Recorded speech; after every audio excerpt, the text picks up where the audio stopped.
صحیفہ کاملہ انبیاء کے تابعین اور ان پر ایمان لانے والوں کے حق میں حضرت زین العابدین علیہ السلام کی دعا کی تشریح۔ حضرت نے اس دعا میں صحابہ و تابعین بالاحسان اور سابقین بالایمان کے لیے کلمات ترحم ارشاد فرمائے ہیں، اور حسب ارشاد الہی کہ اہل ایمان گزرے ہوئے عہد کے مومنین کے لیے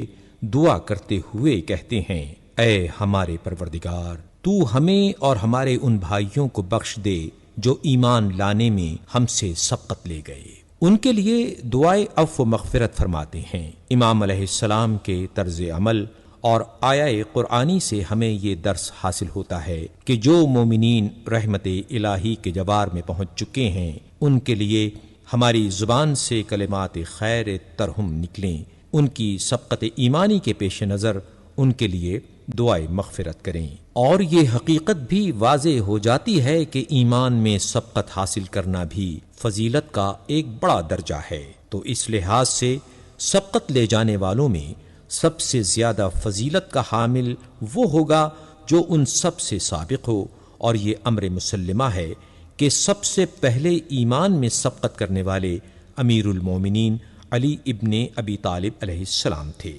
چنانچہ ابن عبداللہ برمکی نے تحریر کیا ہے، رسول اللہ صلی اللہ علیہ وآلہ وسلم کے بعد جو سب سے پہلے اللہ تعالی پر ایمان لایا وہ علی ابن ابی طالب تھے۔ اسی بنا پر عبداللہ ابن عباس فرمایا کرتے تھے کہ ہمیں اور ہمارے ان بھائیوں کو جو ایمان میں ہم سے سابق تھے بخش دے کی روح سے ہر مسلمان پر اپنے کلام میں یہ فرض عائد کر دیا ہے کہ وہ علی ابن ابی طالب کے لیے دعائے مغفرت و رحمت کرتا رہے، لہٰذا ہر وہ شخص جو علی ابن ابی طالب کے بعد ایمان لائے وہ آپ کے حق میں دعائے مغفرت کرے۔ بہرحال جن صحابہ اور سابقین بالایمان کا اس دعا میں تذکرہ ہے، یہ وہ اصحاب تھے جنہوں نے ہر مرحلے پر فداکاری کے جواہر دکھائے، باطل کی طاغوتی قوتوں کے سامنے سینہ سپر رہے، رسول اللہ صلی اللہ علیہ وآلہ وسلم کے اسوہ حسنہ کے سانچے میں اپنی زندگیوں کو ڈھال کے دوسروں کے لیے منار ہدایت قائم کر گئے، اور جادہ حق کی نشاندہی اور اسلام کی صحیح تعلیمات کی طرف رہنمائی کرتے رہے، دین کی خاطر ہر قربانی پر آمادہ نظر آئے، قوم قبیلے کو چھوڑا، بیوی بچوں سے منہ موڑا اور گھر سے بے گھر ہوئے، جنگ کی شعلہ فشانیوں میں تلواروں کے وار سہے اور صبر و استقلال کے ساتھ دشمن کے مقابلے میں جم کر لڑے، جس سے اسلام ان کا رہین منت اور اہل اسلام ان کے زیر احسان ہیں۔ کیا سلمان، ابو ذر، مقداد، عمار ابن یاسر، خباب ابن ارت، بلال ابن رباح، قیس ابن سعد، جاریہ ابن قدامہ، حجر ابن عدی، حذیفہ ابن الیمان، حنظلہ ابن نعمان، خزیمہ ابن ثابت، انف ابن قیس، عمر ابن الحمق، عثمان بن حنیف ایسے جلیل القدر صحابہ کو اہل اسلام فراموش کر سکتے ہیں جن کی جاں فروشانہ خدمات کے تذکروں سے تاریخ اسلام کا دامن چھلک رہا ہے۔ یہ ظاہر ہے کہ اس دعا میں عہد نبوی کے تمام مسلمان شامل نہیں، کیونکہ ان میں ایسے بھی تھے جو نبض قرآنی فاسق تھے، جیسے ولید ابن عقبہ، ایسے بھی تھے جنہیں پیغمبر نے فتنہ پروری و شرنگیزی کی وجہ سے شہر بدر کر دیا تھا، جیسے حکم ابن عاص اور اس کا بیٹا مروان، ایسے بھی تھے جنہوں نے محض حصول اقتدار و طلب جاہ کے لیے اہل بیت رسول سے جنگیں کیں، جیسے معاویہ، عمرو ابن عاص، بصر ابن ابی ارطاد، حبیب ابن مسلمہ، عمر ابن سعد وغیرہ، ایسے بھی تھے جو پیغمبر صلی اللہ علیہ وآلہ وسلم کو مسجد میں تنہا چھوڑ کر الگ ہو جاتے تھے، چنانچہ ارشاد باری تعالی ہے، یہ وہ ہیں کہ جب کوئی تجارت یا بےہودگی کی بات دیکھتے ہیں تو اس کی طرف ٹوٹ پڑتے ہیں اور تم کو کھڑا ہوا چھوڑ جاتے ہیں، اور ایسے بھی تھے جن کے دماغوں میں جاہلیت کی بو بسی ہوئی تھی اور پیغمبر صلی اللہ علیہ وآلہ وسلم کی رحلت کے بعد اپنی سابقہ سیرت کی طرف پلٹ گئے، چنانچہ محمد ابن اسماعیل بخاری یہ حدیث تحریر کرتے ہیں، فرمایا کہ قیامت کے دن میرے اصحاب کی ایک جماعت میرے پاس آئے گی جسے حوض کوثر سے ہٹا دیا جائے گا۔ میں اس موقع پر کہوں گا کہ اے میرے پروردگار، یہ تو میرے اصحاب ہیں۔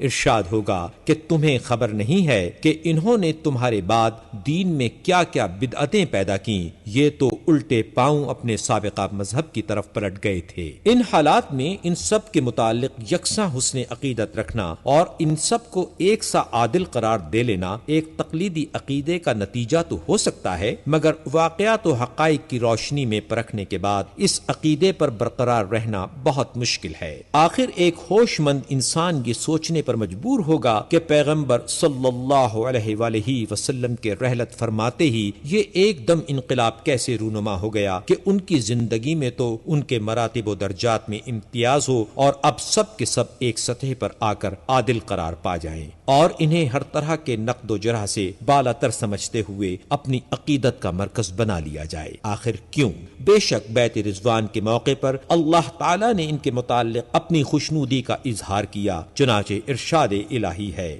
جس وقت ایمان لانے والے تم سے درخت کے نیچے بیعت کر رہے تھے تو خدا ان کی اس بات سے ضرور خوش ہوا۔ تو اس ایک بات سے خوشنود ہونے کے معنی یہ نہیں ہوں گے کہ بس اب ان کا ہر عمل اور ہر اقدام رضامندی ہی کا ترجمان ہوگا اور اب وہ جو چاہیں کریں یہ خوشنودی ان کے شامل حال رہے گی۔ اور پھر یہ کہ خداوند عالم نے اس آیہ مبارکہ میں اپنی رضامندی کو صرف بیعت سے وابستہ نہیں کیا بلکہ بیعت رضوان و ایمان دونوں کے مجموعے سے وابستہ کیا ہے، لہٰذا یہ رضامندی صرف ان سے متعلق ہوگی جو دل سے ایمان لائے ہوں، اور اگر کوئی منافقت کے ساتھ اظہار اسلام کر کے بیعت کرے تو اس سے رضامندی کا تعلق ثابت نہ ہوگا۔ اور پھر جہاں یہ رضامندی ثابت ہو وہاں یہ کہاں ضروری ہے کہ وہ باقی و برقرار بھی رہے گی، کیونکہ یہ خوشنودی تو اس معاہدے پر مبنی تھی کہ وہ دشمن کے مقابلے میں پیغمبر اکرم صلی اللہ علیہ وآلہ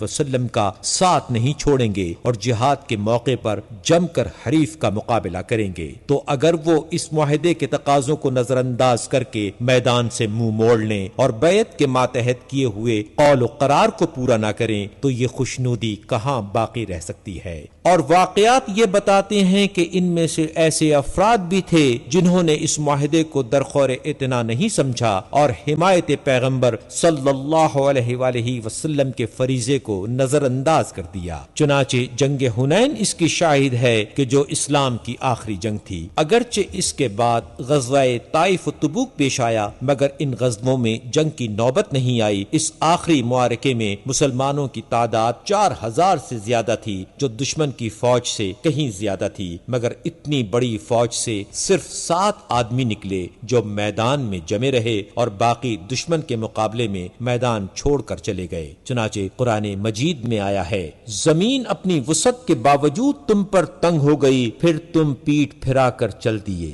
یہ کوئی اور نہ تھے بلکہ وہی لوگ تھے جو بیعت رضوان میں شریک تھے۔ چنانچہ پیغمبر صلی اللہ علیہ وآلہ وسلم نے اس معاہدے کا ذکر کرتے ہوئے حضرت عباس سے فرمایا، ان درخت کے نیچے بیعت کرنے والے مہاجرین کو پکارو اور ان پناہ دینے والے اور مدد کرنے والے انصار کو للکارو۔ کیا اس موقع پر یہ تصور کیا جا سکتا ہے کہ اللہ کی خوشنودی ان کے شامل حال رہی ہوگی؟ ہرگز نہیں، کیونکہ وہ خوشنودی تو صرف معاہدے سے وابستہ تھی، اور جب اس معاہدے کی پابندی نہ کی جا سکی تو خوشنودی کے کیا معنی؟ اور بیعت رضوان میں شامل ہونے والے بھی یہ سمجھتے تھے کہ اللہ کی خوشنودی بشرط استواری ہی باقی رہ سکتی تھی۔ چنانچہ محمد ابن اسماعیل بخاری تحریر کرتے ہیں، ہلال ابن مسیب اپنے باپ سے روایت کرتے ہیں کہ انہوں نے کہا کہ میں نے برا ابن عازب سے ملاقات کی اور ان سے کہا کہ خوشا نصیب تمہارے کہ تم نبی کی صحبت میں رہے اور درخت کے نیچے ان کے ہاتھ پر بیعت کی۔ فرمایا کہ اے برادرزاد، تم نہیں جانتے